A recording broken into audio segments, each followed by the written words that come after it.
We'll share screen. That.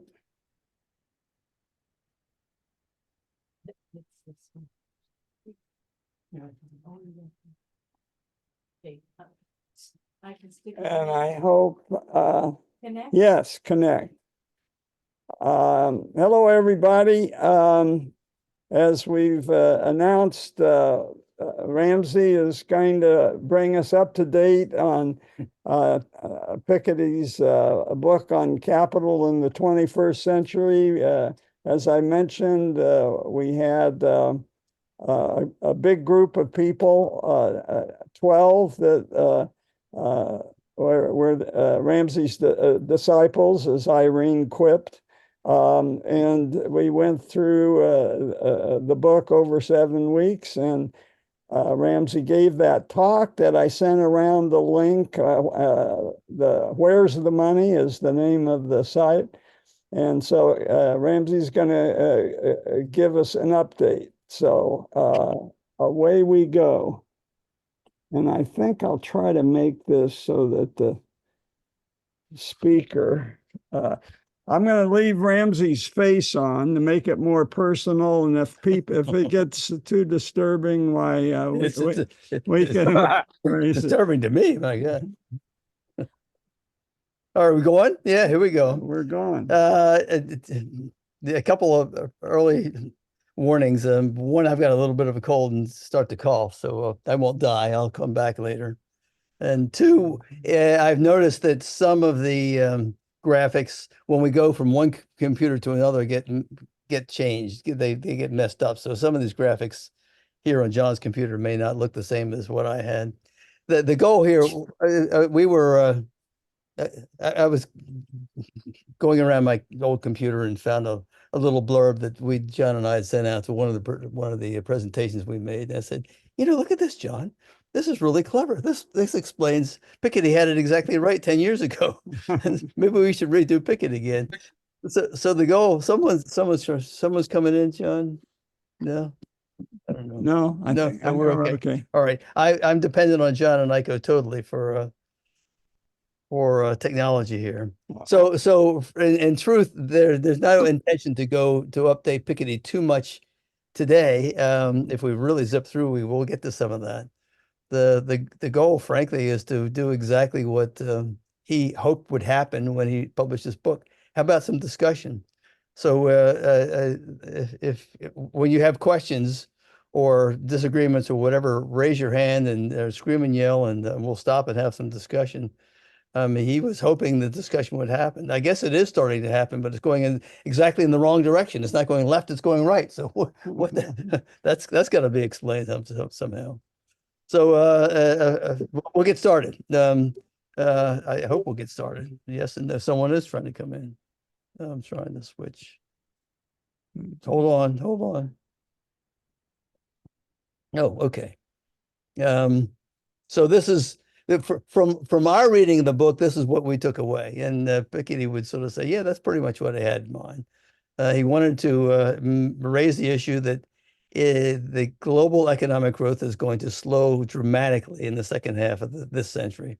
And that will have enormous consequences. Wealth equality will automatically, without being intentionally redistributed, it will automatically get worse.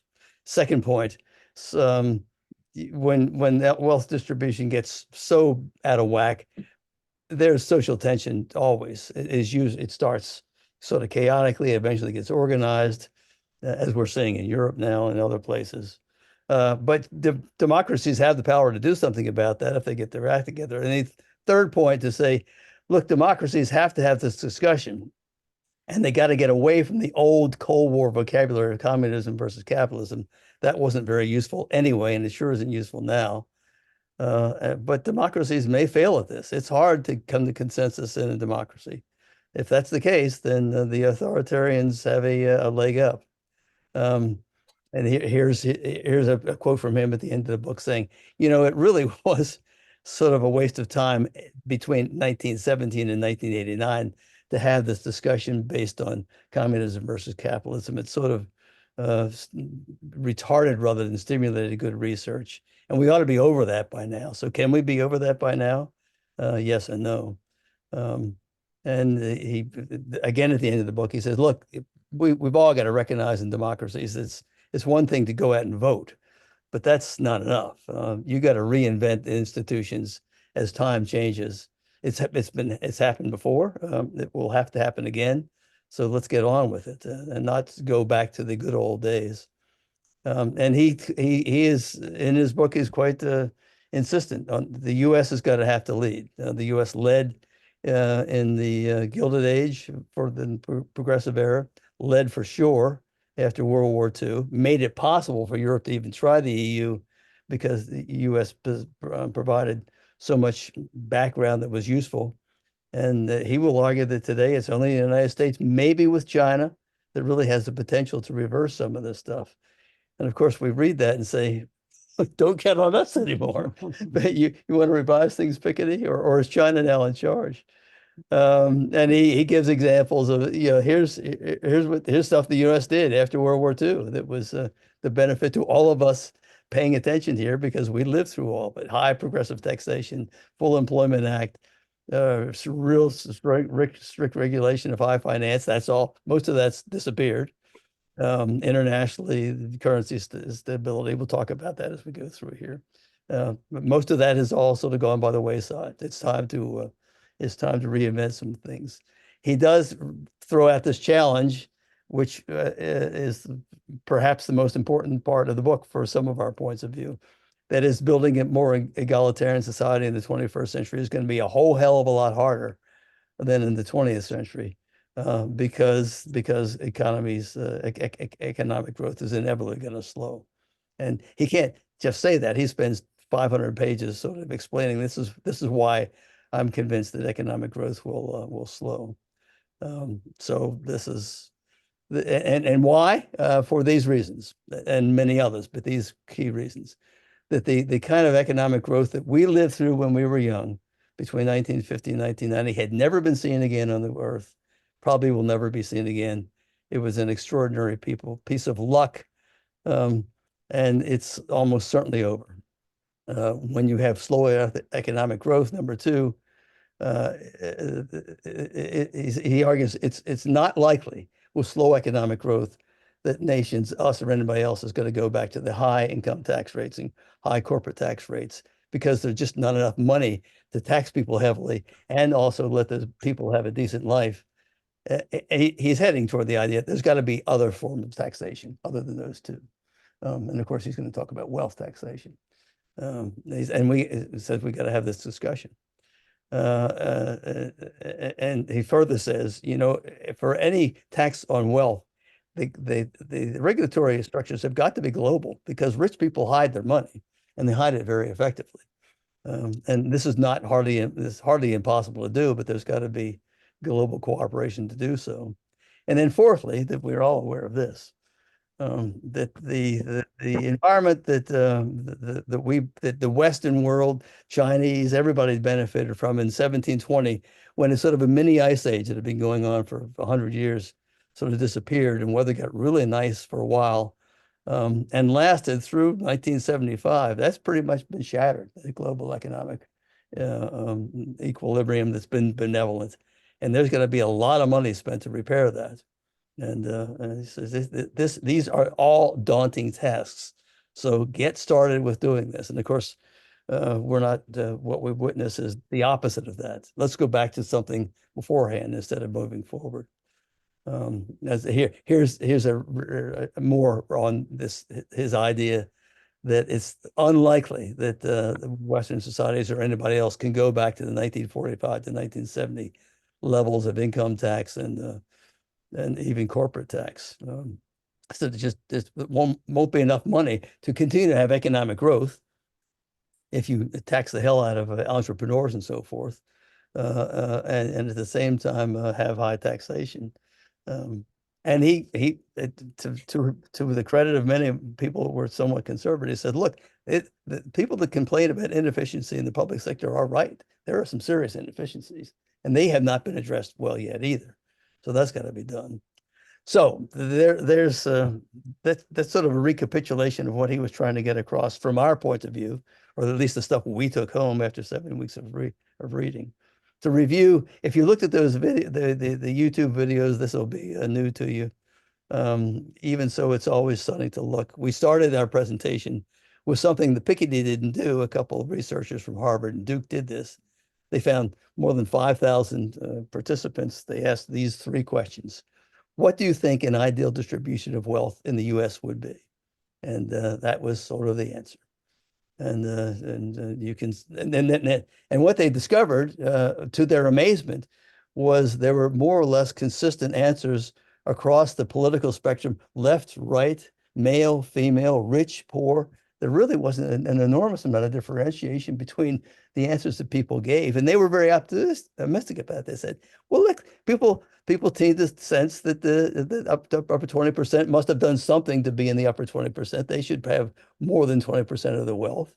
The people down below must be failing in some levels, so they should have less, maybe not a whole lot less." And when this discussion was over, that Piketty these researchers pointed out to all the participants, look, there's no such country in the world that's even close to that distributed wealth. Sweden's not close. Denmark's not close.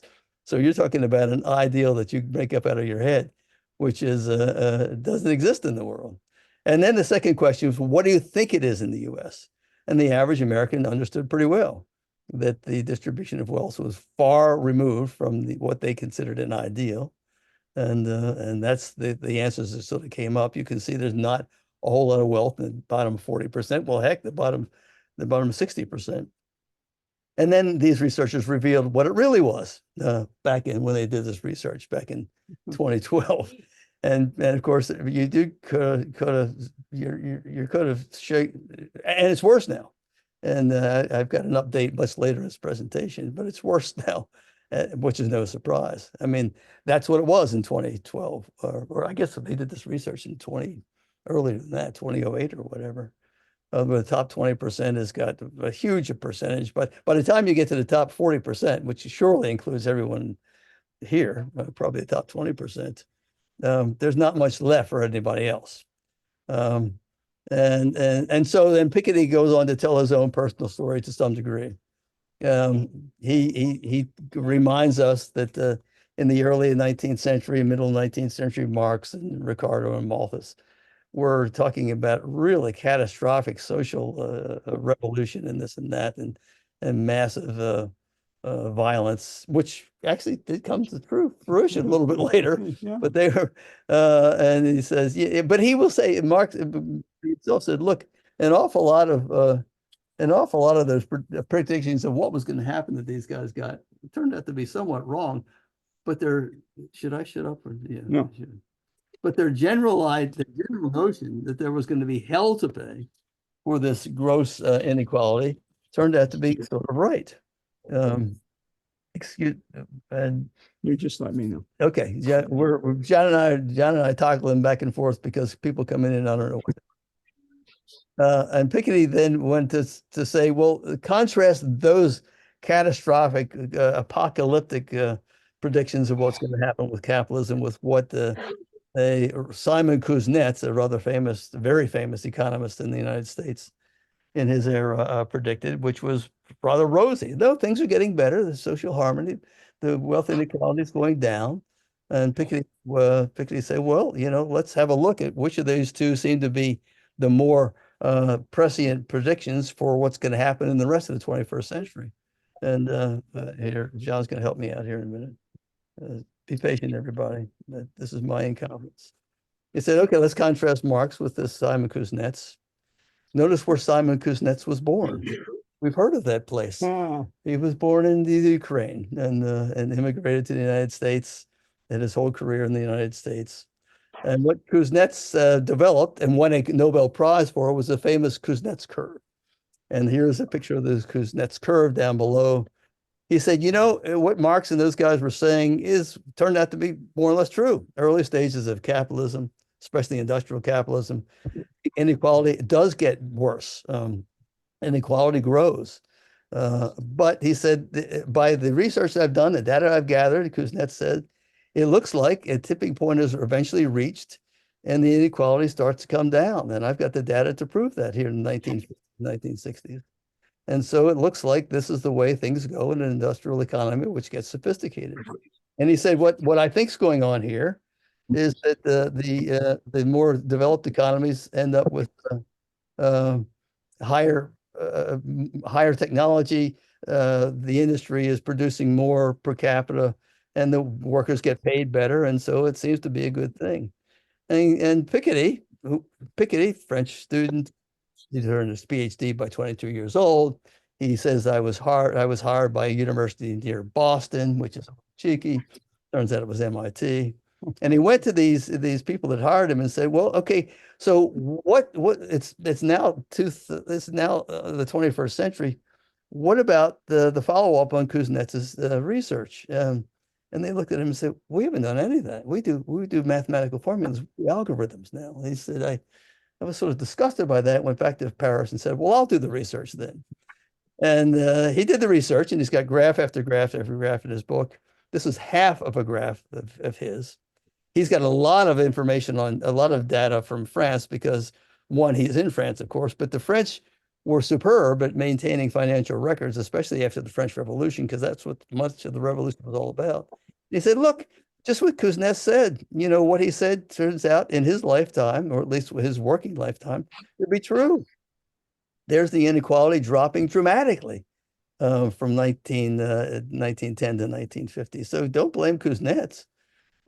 He says, but I've done some research to fill it in, and my God, it's the inequality is coming back again. And so let's have a discussion about that. And he's got these little pithy sayings along the way. Look, history of distributed wealth has always been political. It's not just pure economics working its magic like the laws of gravity or something. And I got a little footnote to myself down the bottom. Kuznets himself would have probably agreed. He was the most famous economist in America during the New Deal, when the New Deal was getting its feet on the ground. And Roosevelt and the people around him said, look, we're going to try all these experiments to try and get us out of depression and recession. And frankly, we have no measure of whether we're succeeding or not. So would you help us invent some sort of a measure that would give us information about whether the experiments we're going to try in the New Deal are working or not? And Kuznets comes up with what was then called the GNP, gross national product. Now we call it the GDP, gross domestic product, blah, blah, blah. But Kuznets said, look, this will be a good measure, but don't you ever, and don't let anyone else ever use a rising GDP, a rising GNP as a measure of social health. It's not that. And that is very wrong to do that. It's just a measure of whether the economy is growing or not. That doesn't mean society is getting better.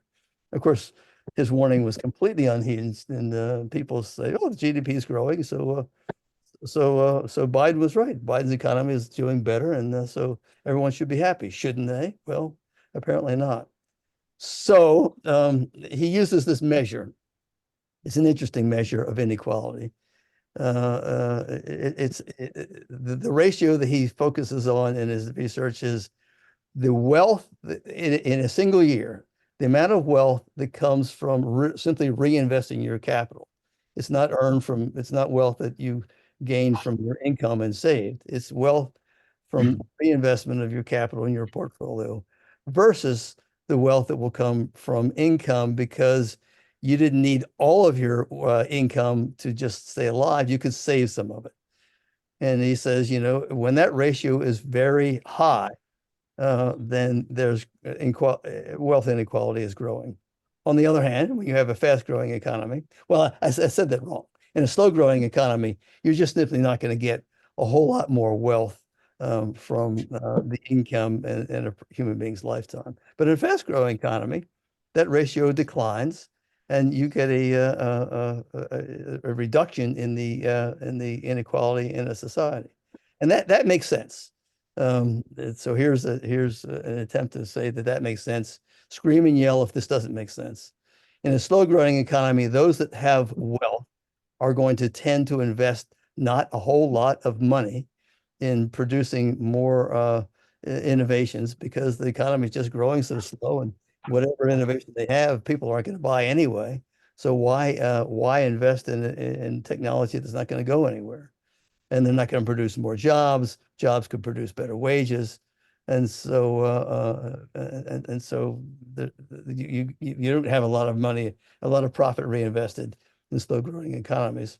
Fast growing economies, you say, well, hell yeah, we can even we got wealth. We're going to invest it in the next new thing, a new microchip company, blah blah blah, of Tesla, because we can make even more money. So profits tend to get reinvested in a fast-growing economy. In contrast, profits coming from capital that's just accumulated in a lifetime as wealth. That is you and me that didn't inherit a whole lot of wealth, or someone that didn't inherit a whole lot of wealth, but could earn good salary in their lifetime, save some of that money, create some wealth, blah, blah, blah. It's still growing economy. The profit from capital accumulated. I'm sorry, I've got this all wrong. I'm saying this backwards, and I apologize. In a slow growing, we're talking about capital that you've already got in this second line. What's going to happen in that capital in a slow growing economy? Well, you just save it, and maybe it grows a little bit more because you invest and you wealth and you control the government. Blah blah blah. Fast growing economy, less is accumulated. And this ratio that he's so interested in, this ratio between the wealth that comes from wealth that already exists versus the wealth that comes from human being that can save it in their lifetime. This ratio in slow growing economies, it rises. In fast growing economy, it declines. And I'm saying this awfully fast, assuming that this makes sense. We can stop and talk about this if that doesn't make sense. Here, and this becomes his famous ratio. That R, the average rate of return on capital, people that already own it, reinvest it, the average rate of return on capital in general over long periods of time will always exceed the annual growth of the economy itself. In other words, people that have more money will get further away. Even if the economy is growing pretty fast, it's not enough to make up for those that already have the wealth. And this that people argued about that when his book came out, there was a lot of attempt to discredit this thing. Most people at the end said, he's kind of right on this. We have quibbles about much of his research, but we really can't attack Piketty on this kind of economic research. So there, to repeat, is what he has as real data. Now, how he gets data back in the 1700s, he takes 2 chapters to explain. But most people will agree that it's fairly accurate. And you have this incredible 700% or 7 times ratio between the amount of money you could make if you already had it back in those eras versus the amount of money you could save if you're just saving it from wages you got in a lifetime from 1700 up to World War I. And he says, yeah, and then this incredible decline in that ratio, which meant there's an incredible decline in inequality between World War I and 1950 and maybe 1970, and then it starts growing again. And so Kuznets was right up to a point, but then he died, and now it's growing again. So what the heck's going on? Just to give you some examples of that ratio and what it would actually mean in the real world. Europe, ratio of 700%. Scandinavian 17 and 1870, 250, pretty low, very low. U.S. back in the 2010, 500. What would that mean for the distribution of wealth? Well, in Piketty's decimal calculations, Europe just before World War I, the top 20% had 90% of the wealth, and the middle 40 didn't have any more than the bottom 50. You get to Scandinavia just about this turning point in 1970. The middle 40, the middle class, had gained a great deal of that wealth. The bottom 50 hadn't gained a whole lot. You go to the United States by 2010, and it's sneaking back up there toward the World War I proportions back in Europe. And so to repeat, these are we came to taking them one by one. the first one first. And this is where you really got to say he's got to prove this to me, because I'm still of the belief that technology will solve the day. It's always been the case. It always will be the case. Blah blah blah. So in the 21st century, the economies are slowing. In the second half of the 21st century, they're going to slow dramatically, and wealth equality is automatically going to increase. It's already creating massive social problems. You don't want to be alive in the second half of the 21st century. We're fine. We're fine. Our grandkids, who knows? And so says, let's talk about what I've got on my chart here. Everything beyond blue. Now it's been measured. We could actually, if I had the data, I don't. We could move that blue line a little further to the right. But that's where the rate of growth in the world economy from the era of Christianity back in zero period to projected out to 2100. So if you look at that graph, the timeline down below on the Y, on the x-axis, is not equal. I mean, you've got, excuse me while I cough. You've got the first two blocks is 1,500 years. So there's not a whole heck of a lot of economic growth. I mean, there's some a little bit. And then in 1700, it really starts to take off. And of course, you and I, all of us listening or sitting in this room, lived during this unbelievable period of economic growth. And Piketty's going to say, well, it's sort of it continues on a little bit like that for a while, but it's not going to last much longer. And so here are some of his measures. And he'll say world economic growth comes from basically two simple things. You can add them together and you got total growth. It comes from one, increased in population. Why would increased population create economic growth? More people to buy stuff. It's pretty simple if they have the money.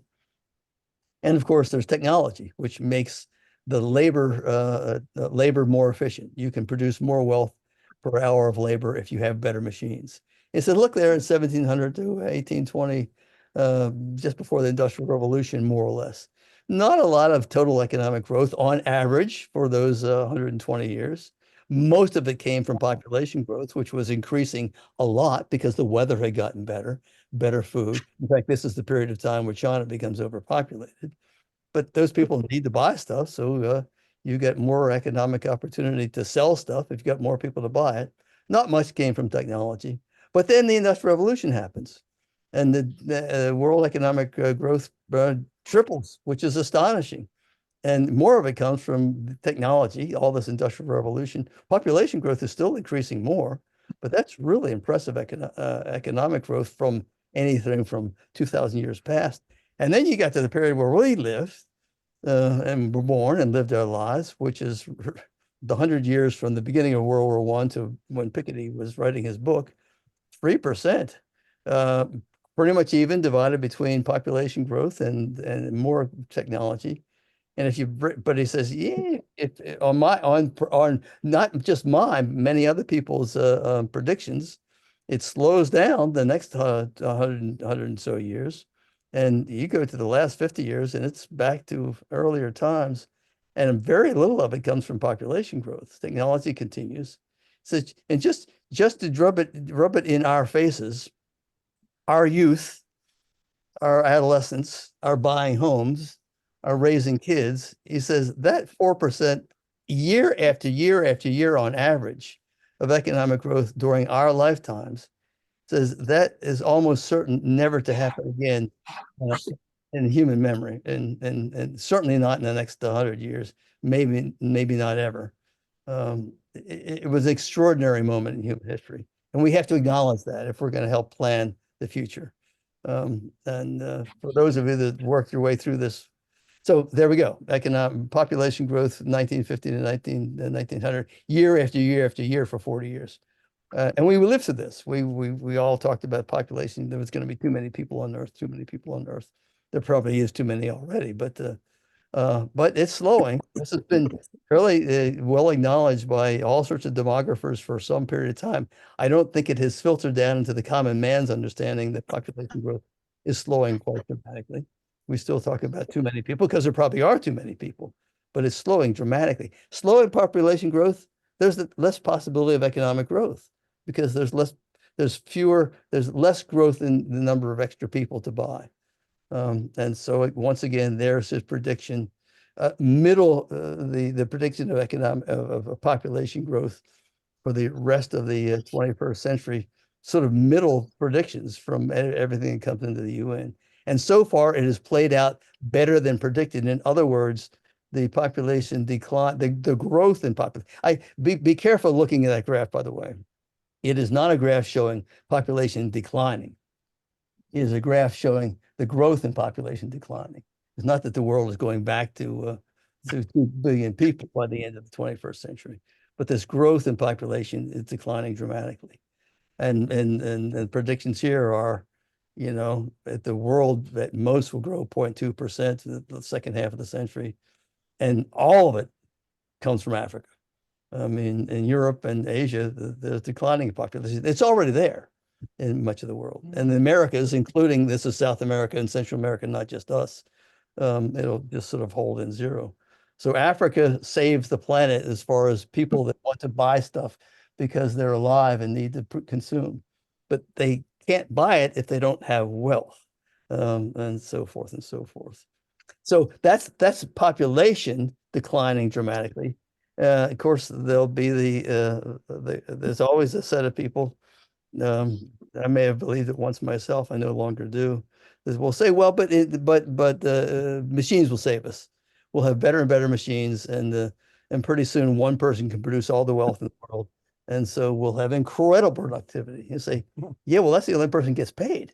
So isn't that confusing? And he has a couple chapters, at least one big chapter where he says there's a lot of debate about this. I myself, Piketty, favor 1.2% economic growth in this last second half of the 21st century. Some people are so grim as to say, from technology alone, that is. Others will say, it's going to be a little less than that. He says the highest predictions we get from anybody is 1.5, unless your name is Sam Altman or some other brilliant mathematician who hasn't got a clue about human history. And Piketty says, here's the key point. Once a society gets to what Hill's going to call the world technological frontier, pretty sophisticated technology, a lot of labor-saving machines, human beings are pretty productive because of the machines. The best you're ever going to get, and in such a society, at least historically, has been 1.5% growth, economic growth for technology only, and often a lot less than that. And so he says, look, if I'm going to choose this as 1.5% economic growth for the second half of the 21st century, half of that, a little tiny bit of that will be because of population growth. The rest will be because of technology will continue to produce better labor saver machines, blah, blah, blah. So then if you got that, then you got the green line on the graph there, 1.5% economic growth the year after year after year. That's about the best you get. Meanwhile, the people that own wealth have got the ability to reinvest and reinvest and reinvest and control governments from their wealth and blah, blah, blah. And those that have wealth already continue to pull away, just like it mostly was in human history, except for this brief period of time, World War I to 1950, 1970. So he says there we go again. Now I'm just putting the whole thing up there again. Oh no, I'm sorry. This is the same graph. It says in developed country after developed country after developed country, I can do this research. Some countries it's hard to get the research, but in every case you see a decline in the capital in the ratio of wealth per capita per economic growth down to 1950, and it sort of holds even to 1970, and it's been growing ever since, and it's likely to grow quite a bit. So here's my prediction for the world. And if that's the case, the whole world has got a capital income ratio and inequality, which was pretty much in case back there in the Bob, we got a question. Bob Oxenberg. So okay, well, just make sure I understand this. This is not a chart of return on growth in capital against growth in income, it's a ratio of total capital. Tell me if I got this right. Total capital to income in any 1 year. Total income in any 1 year. Exactly right. Exactly right. Exactly right. Exactly. Okay. Exactly right. Just before, you had a very interesting and important chart, and I'm sure I saw it when I attended the Piketty lectures years ago, about the return on capital versus the well said. increase in income. Yeah. Yeah. Yeah. Okay. Yeah. You're exactly right. Good for you.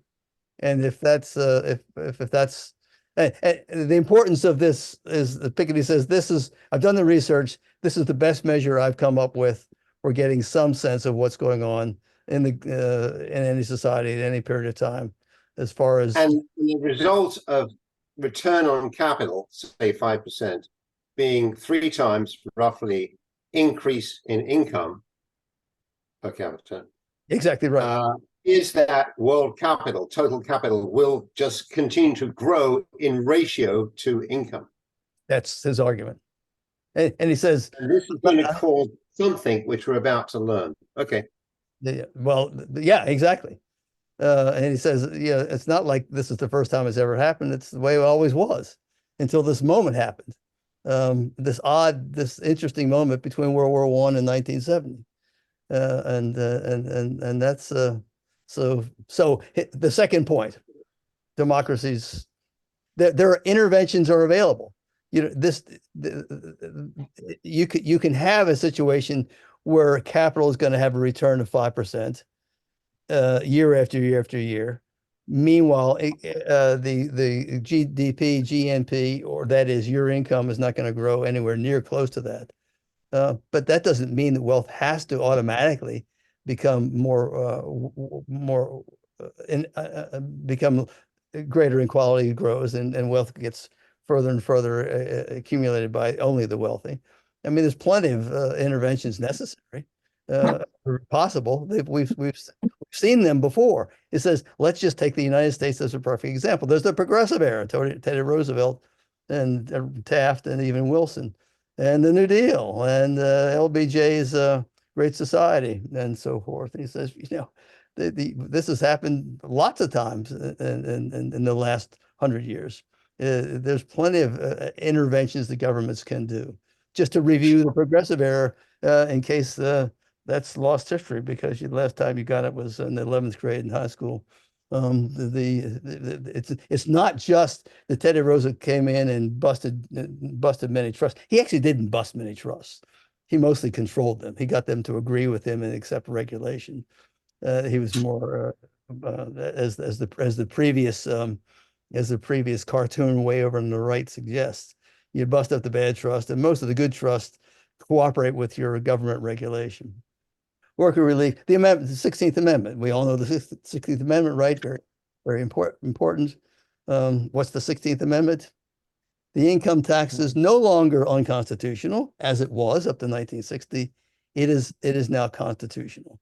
And there's some interesting discussion. There's some interesting court cases on the 16th Amendment these days going on. As a reminder to myself, it is important to remind anyone that's paying attention to this the best they can. That Teddy Roosevelt, the great progressive leader, was the intention of the wealthy was to get the hell rid of him. So they put him as the vice president on William McKinley's ticket, assuming anyone who's vice president becomes completely irrelevant. And that's the end of this progressive son of a bitch. He's driving us crazy. And of course, the trick was on them, because what happens? McKinley is assassinated.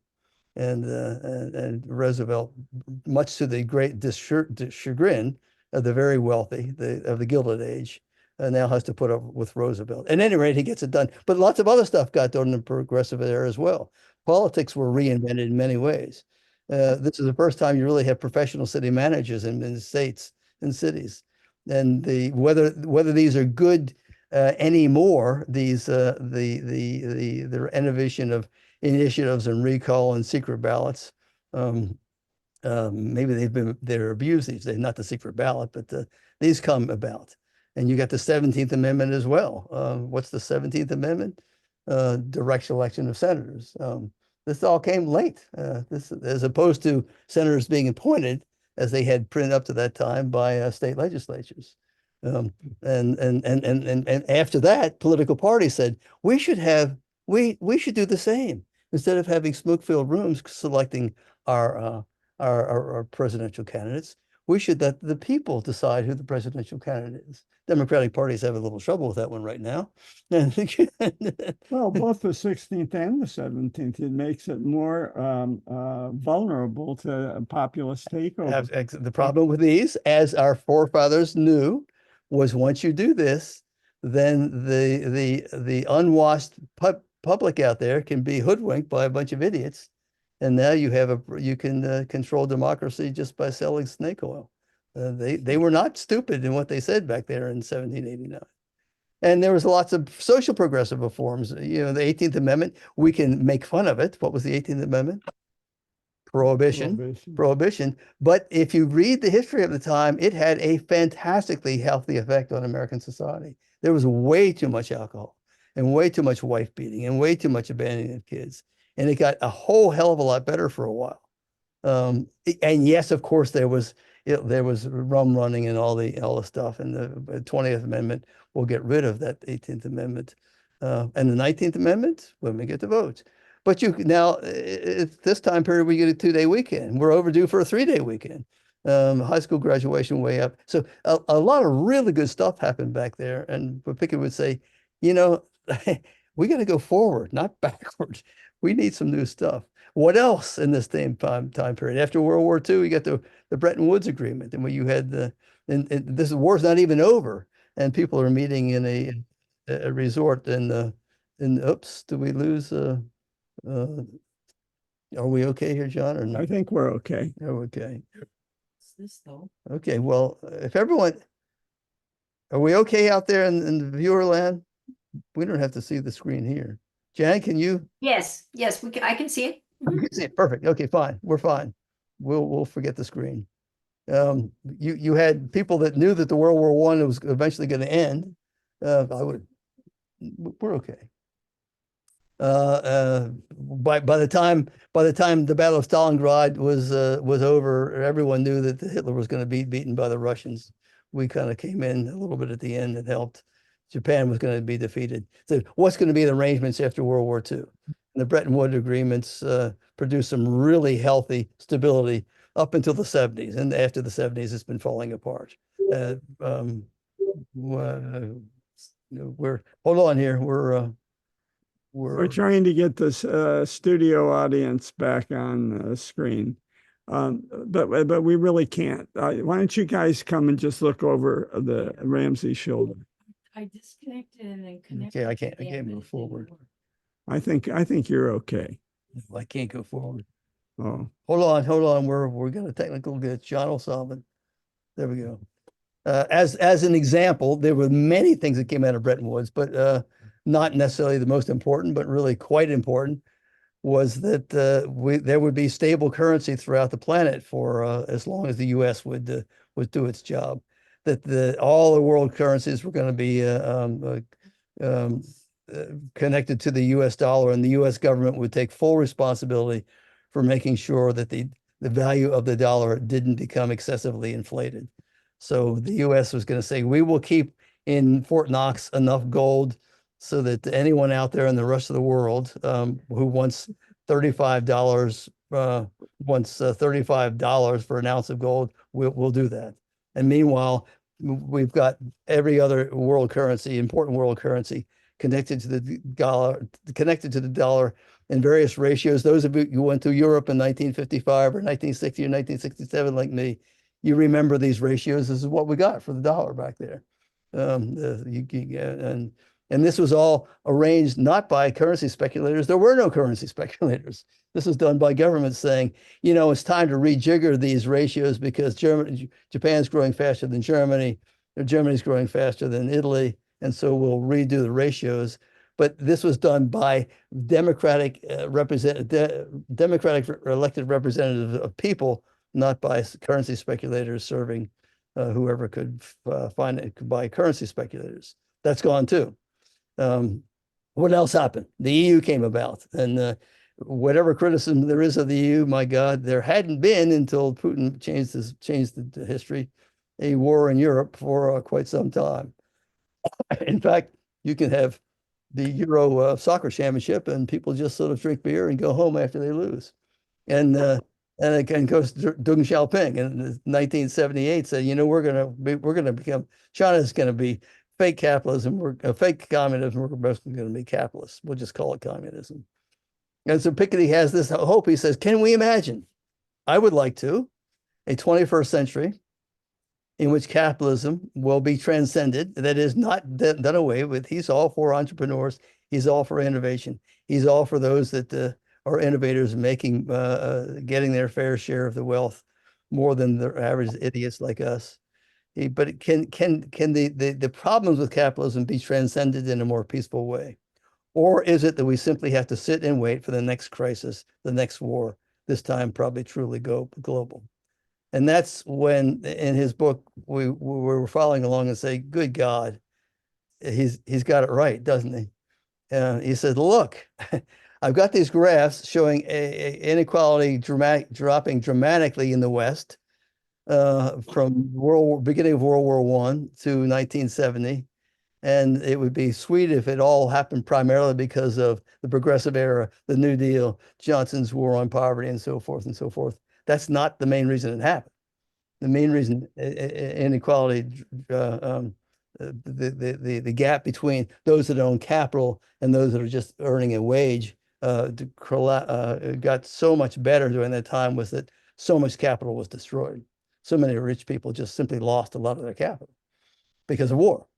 And so the ratio between those that gain wealth because they own capital and those that gain wealth because of their income during the year, the reason that got so much better was because war and the Depression and a second war destroyed so much capital. And that's kind of an ugly way to get things more equal, isn't it? It's rather ugly. And we're living through it again. We all know that. We're living through it as we speak. So that line, that red line, that incredible decline in inequality, happened, according to Piketty, almost exclusively, not totally, not almost exclusively, but primarily because of the war and the Depression and another war, World War I, the Depression, World War II, the Holocaust, the Cold War, blah, blah, blah. He says he's got a list. Here's some of the things he says. Let me make a list of reasons why so much capital disappeared. One, you got so much physical destruction that people own those buildings. They're now destroyed. They got rent from those buildings. They don't exist. All the European empires were gone. All the money that France and Britain and others made overseas, by the time you get to 1860, those foreign empires are gone. Many people just defaulted on loans. Government never got that money back. There were bankruptcies.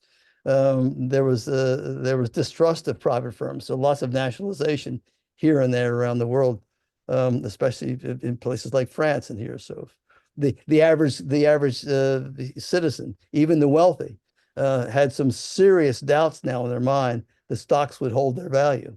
They didn't in 1929. It's one of those questions I think some of you know.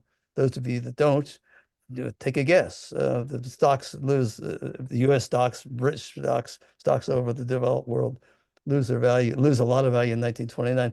How long does it take for them to get back just to where they were in 1929? Not till 1954. And even then, there's doubts about whether this is a safe investment. In some countries, like Germany, their doubts are still there. Rent controls, high minimum wages, other redistributions of government, high progressive taxation. Labor was never more powerful than after World War II. Not anymore. And then this cheeky rather said, and there was another reason why so much wealth was lost by so many rich people. Some of those generations of wealthy people took a hell of a long time to adjust to the fact they didn't have as much money, and they just spent it all. But that's all changed now. And he said, so we talk about a social contract. Here was generally the social contract in developed world, Europe and the United States at least, Japan too, after World War II.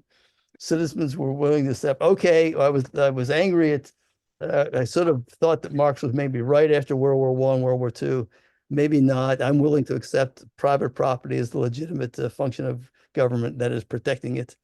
But in return, we citizens expect to get some what we're going to call social rights. And this is there's a reference back here to FDR's Four Freedoms speech. Some of you know it. It was basically the State of the Union speech in 1941.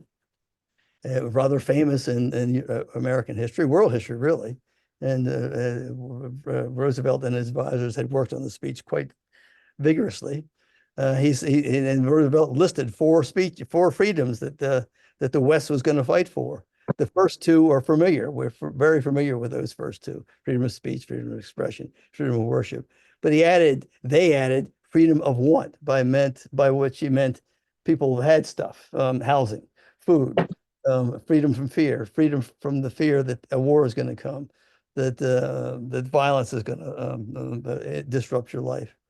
He gave that speech 11 months before Pearl Harbor. And once the U.S. gave the war, this became sort of the marching orders. This is what we're not just fighting against Nazism, we're fighting for something. This is it. And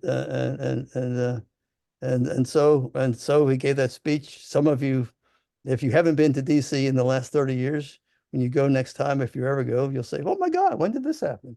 The FDR monument, along with some of the other monuments. And there's the Four Freedoms on one of the walls in the FDR monument there along the tidal basin in Washington, D.C. And just to drive that point home, I mean, the great hero in Britain in World War II was Churchill. He kept us alive. And in May, I think May 9th, May 6th, May something is 1945 is VE Day, victory in Europe. 2 months later, what happens to the great war hero Churchill? He is defeated in a landslide in Britain, and he's thrown out of office. And why was that? Because the average voter did not trust that he would follow through on what had been promised by many white papers, that is government promises to people during World War II, that we will have national health care, that we will have many of these social services that as part of the deal. They didn't trust Churchill. So he's sitting down there with Stalin and not Roosevelt, because Roosevelt died. He's sitting down there with Stalin and Truman and sent home.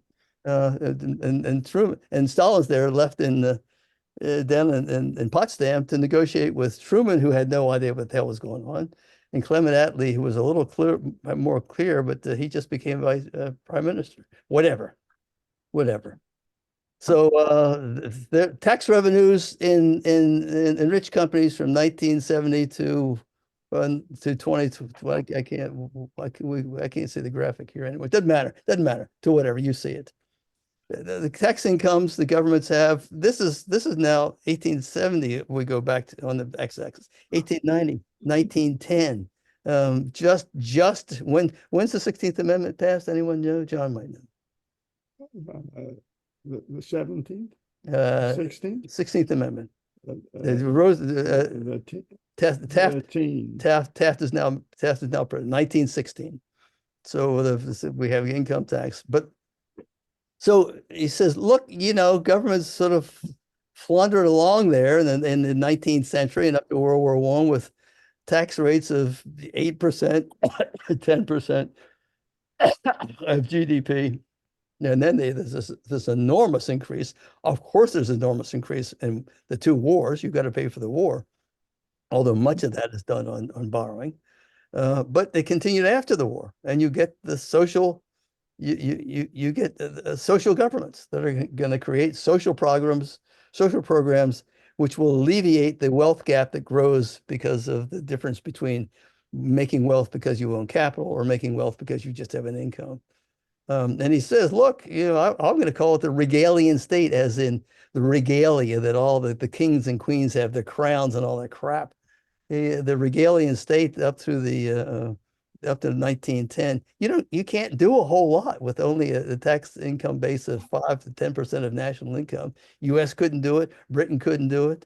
Germany did a little better because of Bismarck was scared to death of Karl Marx. but the government doesn't do a lot. It's got some police, it's got some courts, it's got an army to protect you from foreign invasion. There's a little bit of foreign affairs stuff.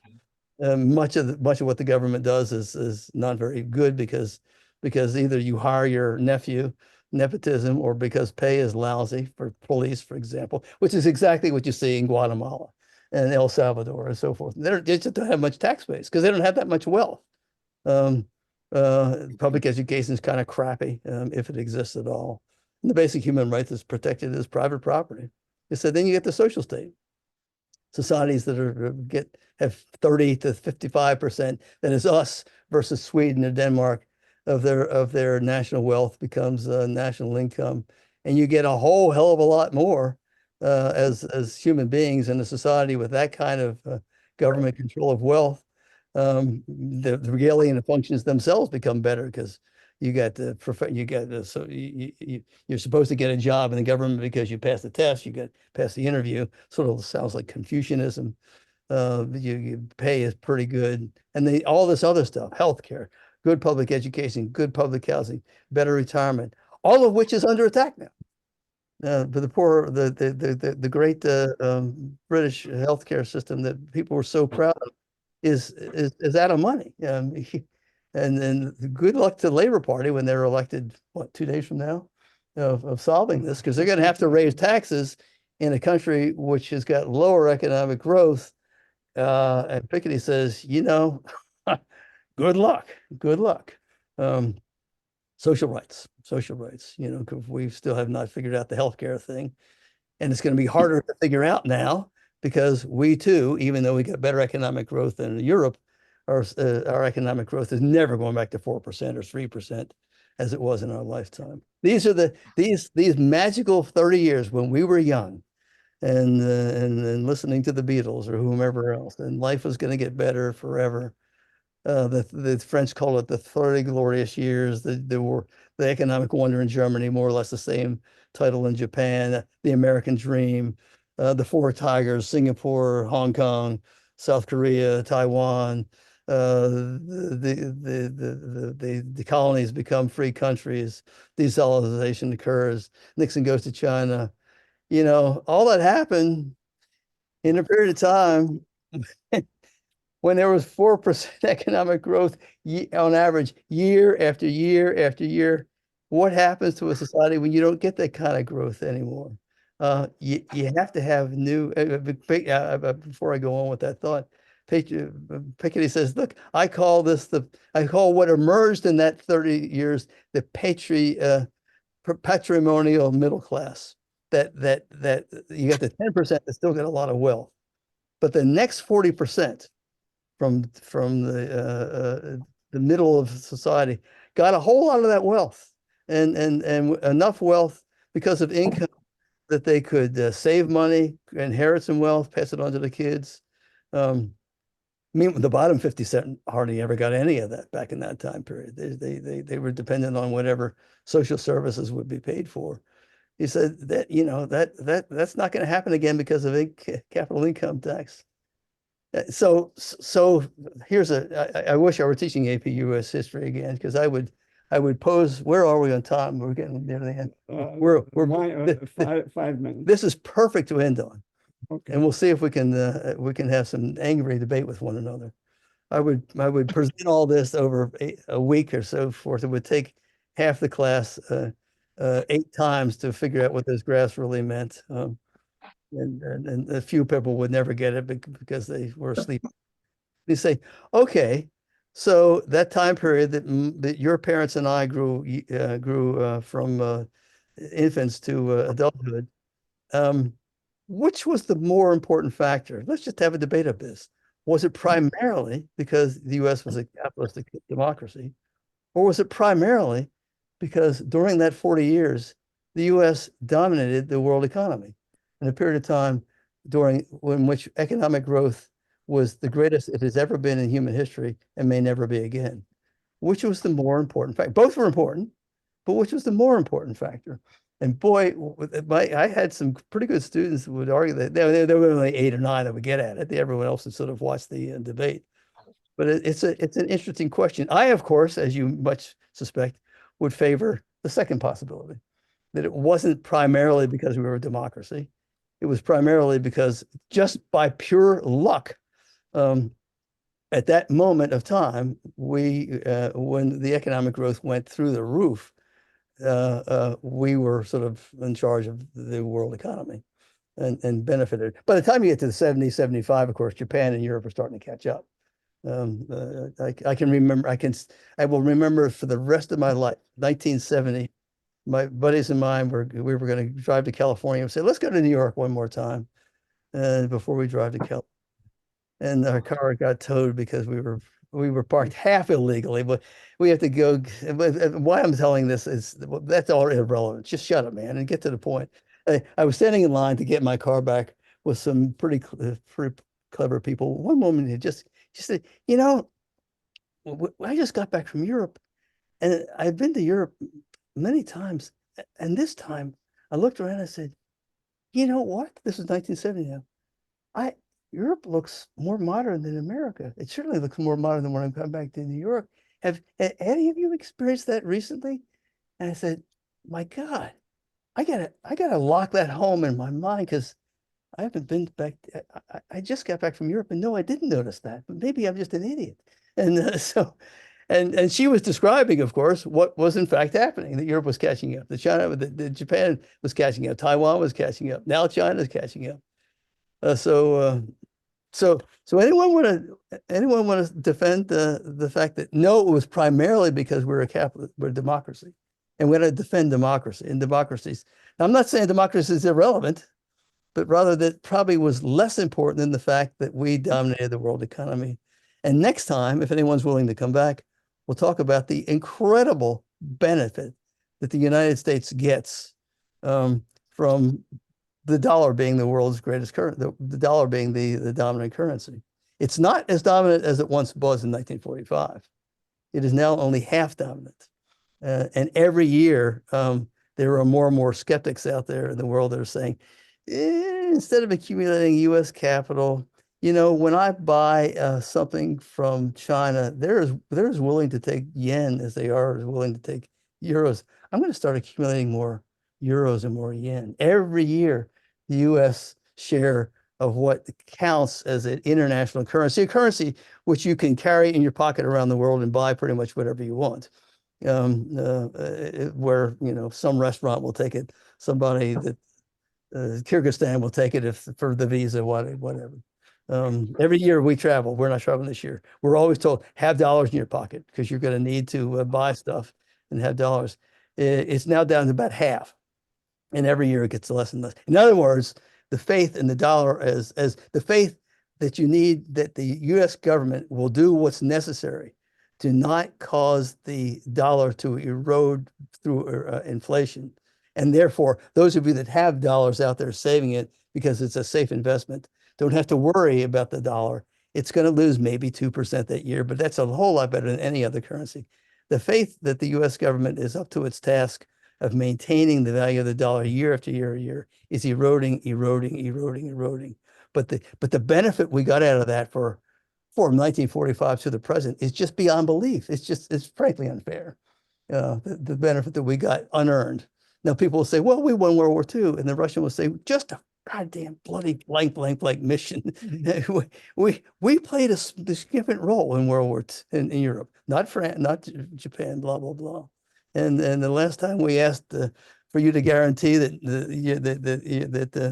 the Ukraine is not part of NATO, you stiffed us. You gave us the middle finger. So screw you now. I mean, okay.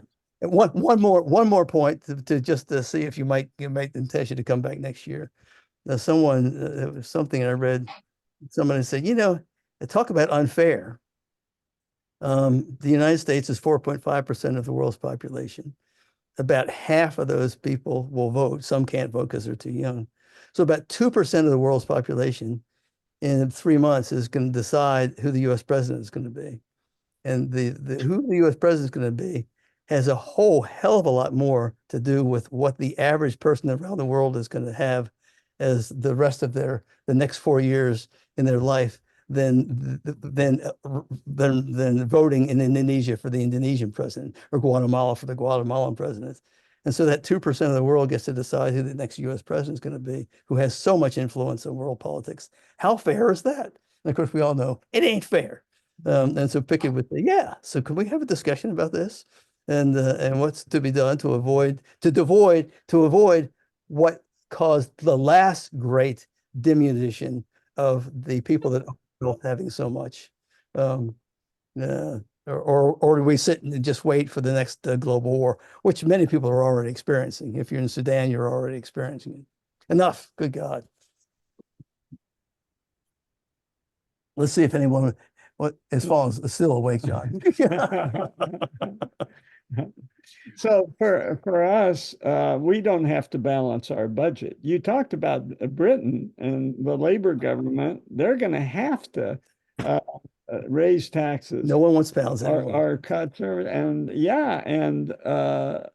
because the dollar is the underlying currency, we don't have to balance our budget, and we don't. And why don't we have to balance our budget? Because so far and still today, buying U.S. bonds has been the safest investment you can make around the world. And so it's not. There is a sort of illusion that most of our debt is owned by China and Japan. That's not true. We own most of our debt. But we, as the rich, American rich, own most of the debt, and they're PO'd these days, of course, because they own U.S. bonds that are going to be paid back in inflated dollars. This is what the French always did to get out of debt. They inflated their currency and got out of debt, which is why no one wanted francs from 1880 up to World War II. People wanted the pound because the British, to their credit, up to World War II, were much better at managing the pound so that it didn't inflate too much, and owning the pound was worth having around the world. But that's gone. Ask me a question? Yeah, we got a question from Michael. So the formula is population and relationship of income and not population. The population is, which it is. No, it's not decreasing. Population is not decreasing. The growth in population is decreasing. Growth in population is decreasing. And now, if we tax the rich, would that change? That would change somehow the relationship of the second part of the formula. You mean you can certainly take, of course. I mean,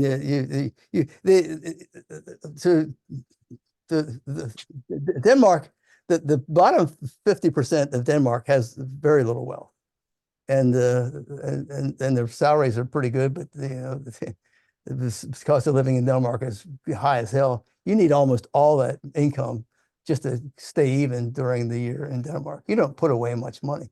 You don't have to.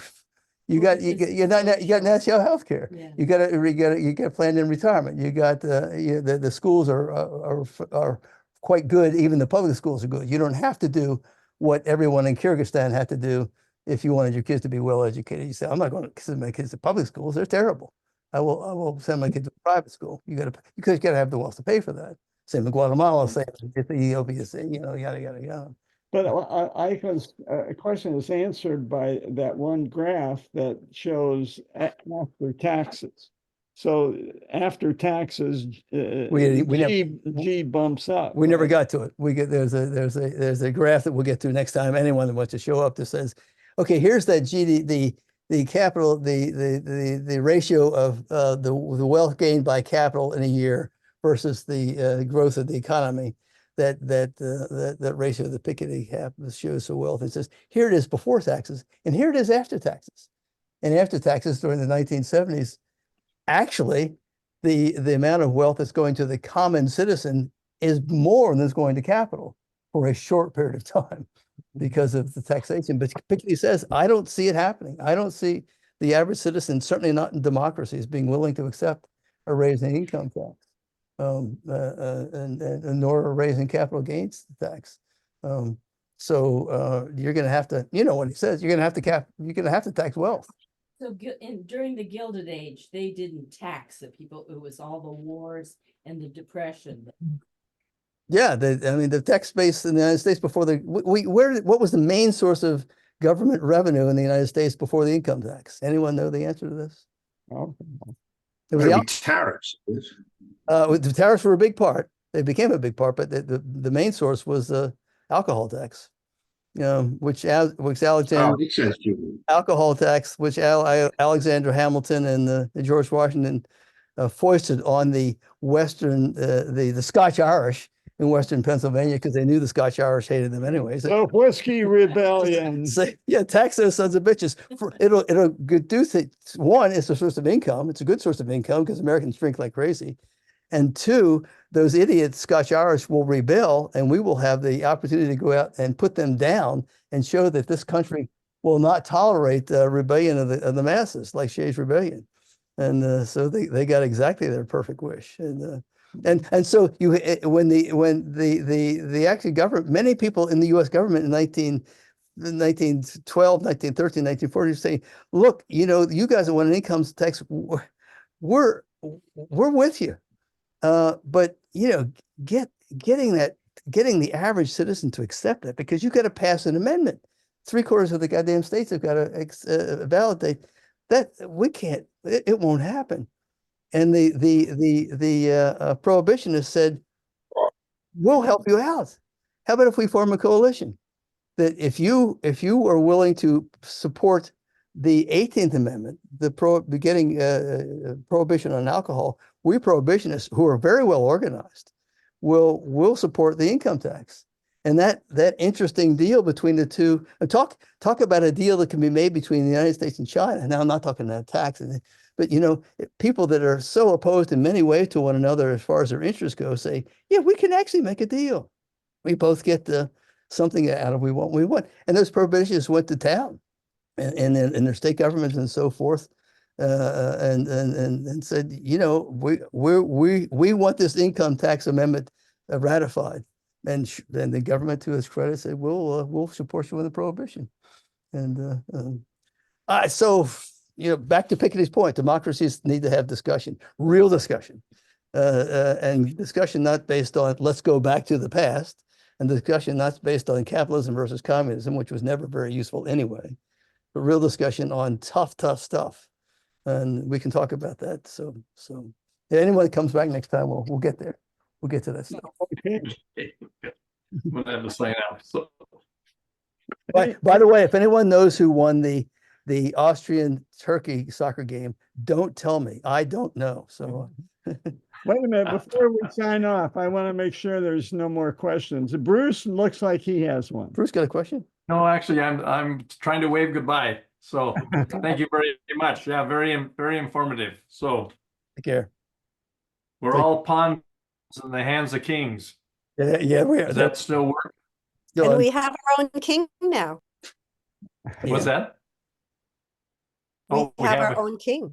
Yeah, well, I guess that's yeah, got to be careful what you wish for, So right? does that mean that it's King Joe the First for a few months? Yeah, it's boy. I don't even want to have that discussion. I'm more interested in Irene's rats. Irene, how are the rats doing in your house? No. Rats. How's the rat problem? The rat problem, well, let's hope they're happily dying right now. Good. You know, the attic has been fumigated, so we'll see Take care. in the next few. We know all about that. All right, All folks. right.